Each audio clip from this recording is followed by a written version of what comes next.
আচ্ছা, আমরা তারপরে আসলে যেটা করলাম যে রেজিস্ট্রেশন করলাম, রেজিস্ট্রেশন করার পরে আমরা লগ ইন হুম করেছি। তো লগ ইন হুম করার পরের স্টেপ গুলো আমরা এবার একটু আচ্ছা। দেখবো। হুম সো লগ ইন করার পরে আমরা এরকম একটা অ্যাপ্লিকেশন পাবো, যেটা আমরা কেবলই লগ ইন করে ক্রিয়েট করেছি, যেটা আমরা রেজিস্ট্রেশন করেছি। সো আমরা একটু যদি অন করি অ্যাপ্লিকেশনটা, প্রথমে হচ্ছে আমাদের পার্সোনাল ডিটেলস তো যার যার নাম, জেন্ডার, যার সেই যার অনুযায়ী। পার্সপেক্টিভ অনুযায়ী হ্যাঁ সেখানে দিবে। হ্যাঁ এখানে হ্যাঁ। পাসপোর্ট নাম্বারটা খুব সম্ভবত ম্যান্ডেটরি ফিল্ড না, অর্থাৎ ইনিশিয়াল না। অ্যাপ্লিকেশনের ক্ষেত্রে হয়তো পাসপোর্ট নাম্বার ছাড়াও করা যাবে, বাট আলটিমেটলি পাসপোর্টটা লাগবে, পাসপোর্ট নাম্বারটা তো হ্যাঁ দিতেই হবে। জি।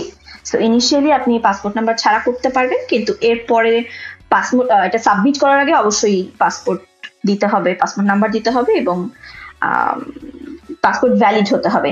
আপনার যতদিন মানে আপনার ডেটটা পড়াশোনা থাকতে করবেন, হবে অ্যাটলিস্ট। হ্যাঁ হ্যাঁ হ্যাঁ, যতদিন পড়াশোনা করবেন টিল দ্যাট ডেট আপনার এটা ভ্যালিড হতে হবে। আচ্ছা, তো আমি পরের ফিল্ডে চলে যাচ্ছি, মোবিলিটি ট্র্যাক এবং ল্যাঙ্গুয়েজ। সো মোবিলিটি ট্র্যাক বলতে বোঝাচ্ছে যে আপনি কোন কোন ইউনিভার্সিটি আপনার মানে আপনি চুজ করবেন, কোথায় কোথায় আপনি যাবেন কোর্স করার জন্য। সো প্রথম ইয়েটা হচ্ছে এখানে আমাদের সাবজেক্টটা হচ্ছে কোর কম্পিটেন্সিজ ইন পাবলিক হেলথ। এটা কি দেখা যাচ্ছে? না, ড্রপ ডাউন মেনুটা এখনো আসেনি।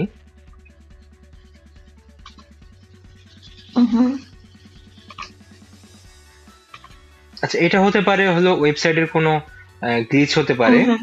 হতে পারে।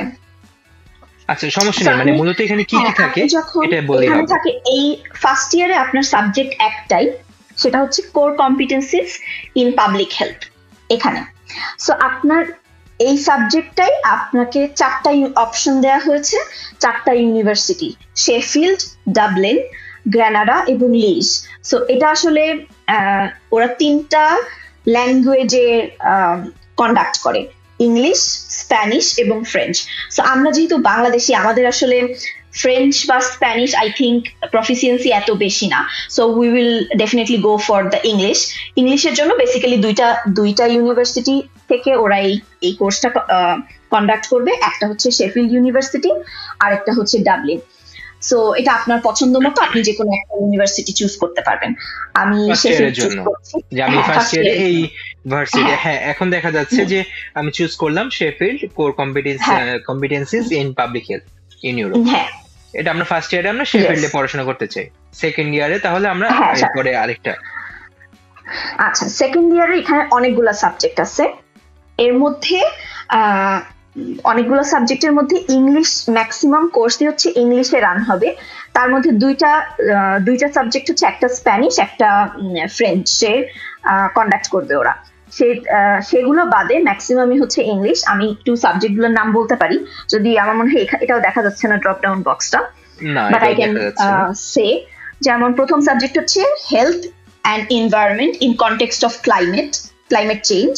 এটা ইংলিশে রেনেস বলে একটা শহরে হবে বা ইউনিভার্সিটিতে। অ্যাডভান্স বায়োস্ট্যাটিস্টিক্স অ্যান্ড এপিডেমিওলজি, এটাও ইংলিশে। Like leadership in European public health, English. Governance and economics of health system in transition, English. Public health data science, এটাও ইংলিশে। আর এরপরে যে দুটো সাবজেক্ট, একটা হচ্ছে health service management and digital transformation, এটা স্প্যানিশে কন্ডাক্ট হবে গ্রানাডাতে। আর হেলথ প্রমোশন অ্যান্ড প্রিভেনশন, এটা ফ্রেঞ্চে কন্ডাক্ট হবে ভেনেসে। সো এখান থেকে আপনার পছন্দ এটা কি মতো। মানে আপনার পক্ষ থেকে কোনো সাজেশন কি থাকবে কিনা অডিয়েন্সের প্রতি, যে আসলে কোন সেকেন্ড ইয়ারের জন্য কোন সাবজেক্টটা বেশি প্রিফারেবল হবে, বা যেটা আসলে সত্যি কথা বলতে মার্কেট ভ্যালু, যদি এই ওয়ার্ডটা এখানে ব্যবহার করা উচিত না, বাট মানে একাডেমিক ভ্যালু বলেন বা মার্কেট ভ্যালু বলেন, আসলে কোনটা বেটার হবে ফর আওয়ার অডিয়েন্স, মানে স্পেশাল কোনো tips? আমার কাছে মনে হচ্ছে সাবজেক্টগুলো দেখে যে সবগুলাই আসলে খুবই demanding subject. Health environment in context of climate change, it is a very burning issue right now. আমরা জানি যে আমরা ক্লাইমেট চেঞ্জের মধ্যে দিয়ে যাচ্ছি এবং it's a very important. Epidemiology and biostatistics, it's a classic. এটা সব সময় ইম্পর্টেন্ট, সব সময় লাগে। এটা ছাড়া আসলে পাবলিক হেলথ ইমাজিন করা যায় না।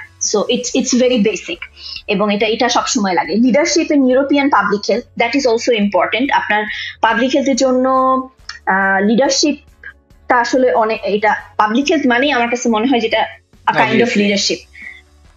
সো এটা দেন গভর্নেন্স এবং governance and economic of health system, that is also important.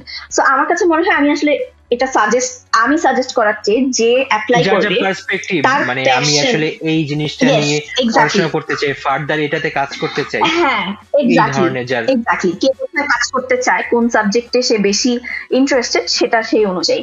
Okay, so আমরা এটা ধরেন আমি প্রথমটাই চুজ করছি, health and environment in context of climate. এখন দেখা যাচ্ছে সো এটা যখন চুজ করলাম, হ্যাঁ এখন দেখেন এটার রিকোয়ারমেন্ট গুলো আমি যখন দুটা ইউনিভার্সিটি দিয়ে দিলাম, এখন আমার কিছু মোবিলিটির জন্য, মোবিলিটি ট্র্যাক্ট ওয়াইজ আমার কিছু রিকোয়ারমেন্ট থাকতে হবে। যেমন ইংলিশ IELTS এ ওভারঅল ব্যান্ড স্কোর 6.5 এবং নো লেস দেন 6 ইচ মডিউলে 6 এর নিচে থাকলে হবে না, এবং ওভারঅল অ্যাটলিস্ট 6.5 থাকতে হবে। টোফেল এর ক্ষেত্রে হচ্ছে no less than 22 and overall score হচ্ছে 90 অর অ্যাবাভ। এভাবে বিভিন্ন ক্রাইটেরিয়া আছে, সেটা আপনি করতে পারেন, মানে দেখে নিতে হবে যে আসলে যে সাবজেক্ট যেটা চুজ করে সেই অনুযায়ী এখানে রিকোয়ারমেন্ট গুলো দিবে, এবং সেগুলো একটু পড়ে নিতে হবে যে এটা আমার সাথে পুরোপুরি খাপ খায় কিনা। জি জি। সো এখানে কিছু কান্ট্রি আছে যাদের আসলে ইংলিশ টেস্ট লাগে না, কিন্তু এখানে বাংলাদেশের নাম নাই আনফরচুনেটলি। সো আমাদের জন্য আসলে এটা ম্যান্ডেটরি, IELTS অর টোফেল। বাংলাদেশের পার্সপেক্টিভ থেকে আমার মনে হয় আসলে IELTS ছাড়া ম্যাক্সিমাম স্কলারশিপই আসলে হওয়ার কথা না।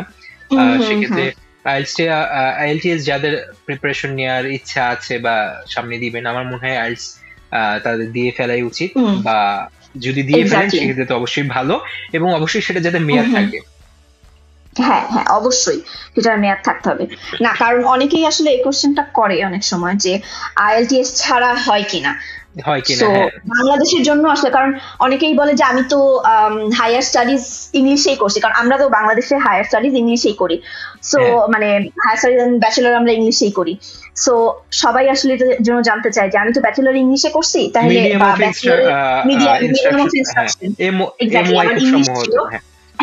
MOI, so medium of instruction আমার ইংলিশ ছিল, সো সেক্ষেত্রে আমার IELTS লাগবে কিনা।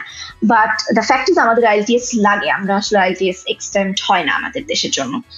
সো এখানে যেটা আমি দেখলাম যে IELTS এবং TOEFL এর কথাই বলা, ডুওলিঙ্গো বা এই ধরনের কিছু দিয়ে খুব সম্ভবত না। সো IELTS, TOEFL আর হচ্ছে চারটা এখানে, PTE একাডেমিক আর হচ্ছে Cambridge advance proficiency certificate. I think ক্যামব্রিজটা হচ্ছে ইংলিশ মিডিয়াম যারা পড়ে তাদের জন্য আই থিংক। আচ্ছা, আমরা সেক্ষেত্রে আমরা পরবর্তী সেকশনে চলে যেতে পারি। আমার মনে হয় এতটুকুতে আসলে সবকিছু ক্লিয়ার হওয়া গেছে। Exactly. So then you can confirm, and এরপরে আপনি কোনটা সাবমিট করছেন এটা আপনার ইসের সাথে ল্যাঙ্গুয়েজ প্রফিসিয়েন্সি প্রুফ করার জন্য যে ল্যাঙ্গুয়েজ টেস্ট কোনটা আসে। ইয়েস, সো সেক্ষেত্রে ল্যাঙ্গুয়েজ টেস্ট রেজাল্ট। এরপরে নেক্সট তাতে আমরা সেভ কন্টিনিউ দিলে আমরা পরের ট্র্যাকে চলে যেতে পারবো। সেকশন 3, হ্যাঁ সেকশন 3, এখানে হচ্ছে আপনার প্রিভিয়াস হায়ার এডুকেশন আপনি লিখবেন, আপনার ইউনিভার্সিটি যেখানে পড়াশোনা করেছে, যার যে পার্সপেক্টিভ যার যেখানে কান্ট্রি, টাইপ অফ ডিগ্রিতে হচ্ছে এটা শুরুটা কিভাবে করব। এটা কি আমি যদি সাপোজ আমার যদি একটা পোস্ট গ্রেড অর্থাৎ একটা মাস্টার্স অলরেডি থাকে, সেক্ষেত্রে কি আমি সবার ফার্স্টে আমার ফাইনাল লাস্ট যে এডুকেশনাল ব্যাকগ্রাউন্ড সেটা দিয়ে শুরু করব, নাকি একদম এসএসসি থেকে শুরু করব? মানে কিভাবে এটা আপনি শুরু করবেন হচ্ছে আপনার লাস্ট ডিগ্রি দিয়ে। আপনার যদি মাস্টার্স থাকে আপনি মাস্টার্স দিয়ে শুরু করবেন, তারপরে ব্যাচেলার্স। এক্স্যাক্টলি, ইমিডিয়েট লাস্ট যেটা।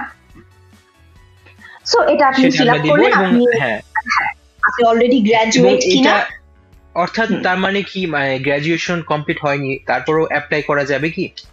হ্যাঁ যাবে। আপনি যদি সাপোজ আপনি ব্যাচেলর পরীক্ষা দিয়েছেন, আপনি অলরেডি হয়তো আপনার রেজাল্ট আসবে, আপনি যতদিনে মাস্টার্সের আপনার এই মাস্টার্সের শুরু হবে রেজাল্ট তার আসবে, আগে হ্যাঁ শুরু হবে, আমার তার সবকিছু আগে আপনার পেয়ে যাবো। রেজাল্ট, হ্যাঁ তার আগে হয়তো আপনি রেজাল্ট পেয়ে যাবেন বা আপনি আপনার ডিটেলস পেয়ে কারণ যাবেন, এটা যেহেতু সেক্ষেত্রে আপনি একটা অ্যাপ্লাই একটা করতে লেংদি পারবেন। প্রসেস এবং এটা শুরু হবে খুব আগামী বছরের এটা কি কবে নাগাদ শুরু হবে এই সাধারণত এই কোর্সগুলো? কোর্স শুরু হয় হচ্ছে সেপ্টেম্বরে, জেনারেলি সেপ্টেম্বরে হচ্ছে সবকিছু শেষ করে, মানে ইন্টারভিউ এবং selection process, application, visa application সব শেষ করে ক্লাস শুরু হয় সেপ্টেম্বরে। So it's a long process. So within this process আপনি যেহেতু এখন অ্যাপ্লাই করছেন এবং ডেডলাইনটাও খুব এখনই বলতে গেলে, সেক্ষেত্রে আমার কাছে হয়তো আমি মার্চের রেজাল্টটা পাবো, তো আমি এক্সপেক্টেড ডেট দিয়ে আমি অ্যাপ্লাই করতে পারবো এবং সেপ্টেম্বর আগে আমার যে সার্টিফিকেট বা ট্রান্সক্রিপ্ট যা যা পাওয়ার আমি সব পেয়ে যাবো। মূলত এর জন্য আসলে অপশনটা দেওয়া যে yes I can actually apply without even having any certificate or transcript right now. তো এটা দেওয়ার পরে এবং আমার মনে হয় অ্যাড দিলে আমরা এর সাথে অ্যাডও করতে পারবো যে আমি হয়তো এখন এটা দিলাম মাস্টার্স, এরপর দিলাম আমরা আন্ডারগ্রেড, এরকম এরপরে হচ্ছে আপনার আন্ডারগ্রেড সিটি, এই তো সেম জিনিস জাস্ট আপনি রিপিট করবেন সবগুলো। আপনার যদি আমাদের যেটা হয় যদি একটা মাস্টার্স থাকে, হ্যাঁ যদি একটা মাস্টার্স থাকে আপনার হয়তো তখন আপনি হয়তো 3টা বা 4টা সেকশন হবে। কতটুকু দিয়ে বেটার হবে? মানে আমি মাস্টার্স, ব্যাচেলর, এইচএসসি, এসএসসি এগুলো কি লাগবে নাকি ওগুলো না দিলেও হবে? এগুলো ম্যান্ডেটরি না। আপনি যেহেতু ব্যাচেলর করছেন তাহলে আমরা ধরেই নিচ্ছি যে আপনি হায়ার স্টাডিজ মানে এইচএসসি করেই ব্যাচেলর করতেছেন, এটা আগে তো আসলে ব্যাচেলর করা যায় না। So I think till bachelor is good, you don't need to include SSC, যার কাছে ব্যাচেলর এবং মাস্টার্স আছে সে দুটো দিবে, আর যার ক্ষেত্রে আসলে শুধু ব্যাচেলর আছে সে শুধু ব্যাচেলর তাই তো? Okay, that is good. Okay, so আমরা পরের সেকশনে যেতে পারি। আপনি এটা সিলেক্ট করার পরে আপনি সেভ এন্ড কন্টিনিউ দিবেন, দেন নেক্সট সেকশনে। সো ডাইরেক্ট 4 নম্বরে মনে হয় ক্লিক করলে চলে আসবে। আচ্ছা, হ্যাঁ 4 নম্বরে ক্লিক করলে আপনি চলে আসতে পারেন। সো এখানে হচ্ছে আপনার ওয়ার্ক এক্সপিরিয়েন্স, এটা আপনার এর আগে কোনো প্রিভিয়াস ওয়ার্ক এক্সপিরিয়েন্স আছে কিনা সেটা আপনার এই রিলেটেড, অবশ্যই প্রোগ্রাম রিলেটেড, বা এমন যদি আপনি ধরেন ডিরেক্টলি প্রোগ্রাম রিলেটেড না কিন্তু আপনি কোনোভাবে এটাকে লিঙ্ক করতে পারেন, so it's better to include. So আপনি এখানে আপনার মানে একদম ইররিলেভেন্ট এক্সপেরিয়েন্স আসলে দেয়া যাবে না, তাই তো? সাপোজ আমি আসলে আমি হয়তো সাবজেক্টে পড়াশোনা করতে যাচ্ছি, বাট আমার কাছে আছে হয়তো এক্সপেরিয়েন্স আছে সাপোজ পাবলিক হেলথ রিলেটেড, তো দুটো আসলে একদমই রিলেভেন্ট এবং কন্ট্রাস্ট, সেক্ষেত্রে আমরা তখন আসলে হয়তো এটা প্রযোজ্য হবে না, আমাদের কিছুটা রিলেটিভ হতে হবে। এক্স্যাক্টলি। তো কিছুটা রিলেটেড এই ধরনের এক্সপিরিয়েন্স দেয়াটাই বেটার। এরকম কি কোনো ঘন্টা আছে কিনা যে এত ঘন্টা বা এত বছর এক্সপিরিয়েন্স থাকতে হবে? যেমন চিভরিং এর একটা অন্যতম রিকোয়ারমেন্ট থাকে যে 2800 ঘন্টার একটা ওয়ার্ক এক্সপিরিয়েন্স দেখাতে হয়, তো এই ধরনের এখানে কিছু আছে? ইরাসমাসের জন্য এই ধরনের এক্সপিরিয়েন্স ম্যান্ডেটরি না, এটা একটা গুড থিং, কারণ ইরাসমাস এই জন্য ফ্রেশাররাও অ্যাপ্লাই করতে পারে। আপনার যদি ধরেন আপনি জাস্ট ব্যাচেলর শেষ করছেন এবং আপনার হয়তো কিছু ভলান্টারি এক্সপিরিয়েন্স আছে বা নাই, আপনি অ্যাপ্লাই করতে পারেন, that is very good. Like এটার জন্য আপনার ম্যান্ডেটরি কোনো ওয়ার্ক আওয়ার লাগে না। আচ্ছা, অর্থাৎ ওয়ার্ক এক্সপিরিয়েন্স থাকতেই হবে এমন কোনো মানে ম্যান্ডেটরি কিছু নেই, তাই তো?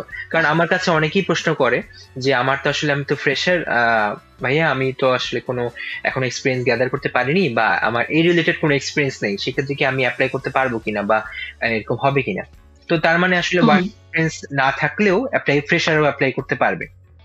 হ্যাঁ, ফ্রেশার অ্যাপ্লাই করতে পারবে, কিন্তু এখানে একটা ব্যাপার আছে, সেটা হচ্ছে আপনার একেবারেই প্রফেশনাল ওয়ার্ক এক্সপিরিয়েন্স নাই, কিন্তু আপনার ধরেন কিছু তো এখানে শো করতে হবে, যেহেতু এটা একটা ম্যান্ডেটরি ফিল্ড, আপনাকে তো কিছু জিনিস শো করতে হবে যে আমি ভলান্টারি এক্সপিরিয়েন্স আছে বা আমি হয়তো কারোর সাথে কাজ করছি। যেমন এখানে দেখেন একটা এরিয়া অফ ওয়ার্ক এক্সপিরিয়েন্স, আপনি কোন এরিয়াতে, যেহেতু আমরা পাবলিক হেলথের সাবজেক্টে অ্যাপ্লাই করছি।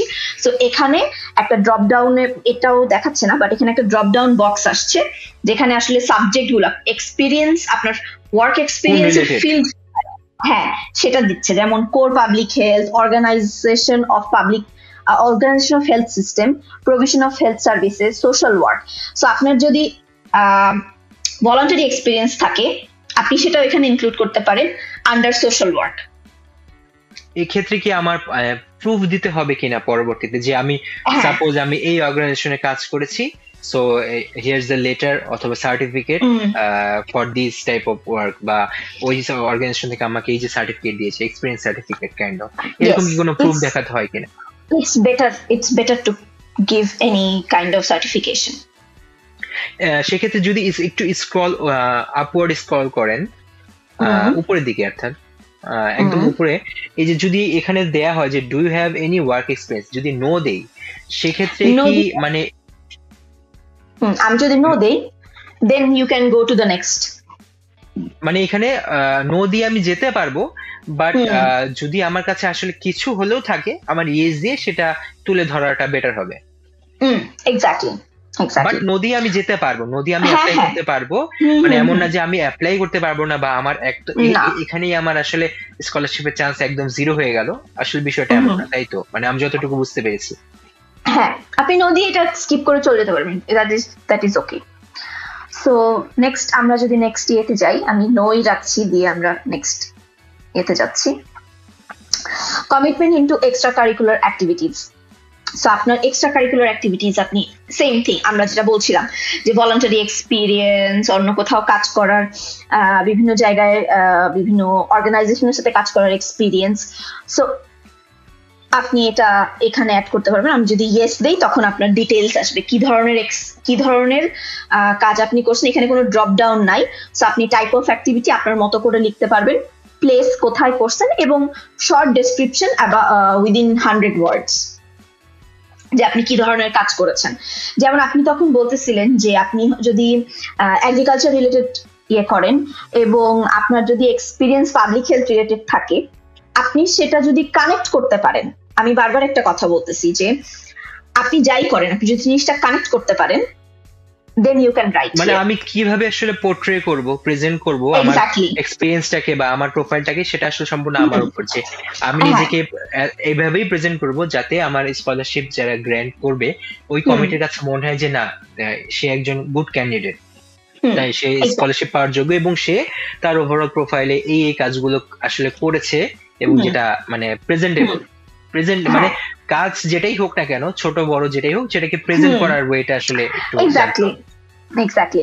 সো আপনি এটা ফিল আপ করলেন আপনার এক্সট্রা কারিকুলার অ্যাক্টিভিটিজ এর ইয়েটা, আর যদি কোনো এখানেও কিছু না থাকে ইউ ক্যান গো নো দিয়ে, এখানেও আমি আসলে নো দিয়ে পরের সেকশনে সেভ এন্ড কন্টিনিউ, আপনি পরের সেকশনে চলে যেতে পারবেন।